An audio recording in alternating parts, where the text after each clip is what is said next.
Income tax department lay off అయినటువంటి IT ఉద్యోగులని ఏడిపించుకు తింటోందంట.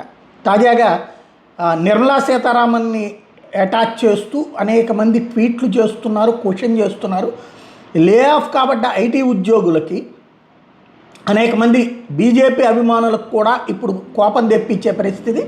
IT returns file చేసే సమయంలో 5 లక్షల వరకు ఉన్న రాయితీ ఏదైతే ఉందో అది ఉద్యోగ తొలగింపుతో వచ్చే ఏదైతే ప్రత్యేక ప్యాకేజీ మరియు ఈఎల్ డబ్బుల్ని వినియోగించుకున్నారు ఉద్యోగులు. ఇప్పుడు దాని మీద నోటీసులు ఇచ్చారు. అంటే సర్వేలెన్స్ బెనిఫిట్ అని ఇస్తారు కదా, కొన్ని సంస్థలు 5 లక్షలు ఇస్తే, కొన్ని సంస్థలు 10 లక్షలు ఇస్తే, అట్లాగా దాని మీద ట్యాక్స్కి నోటీసులు పంపించారట. ఈ ఎవరైతే లే ఆఫ్ అయ్యి ఉద్యోగాలు తొలగించబడ్డ వాళ్ళకి చివరి ప్యాకేజీకి ఇచ్చిన డబ్బులకి ఆ డబ్బుల మీదన ట్యాక్స్ కోసం నోటీసులు ఇచ్చారట.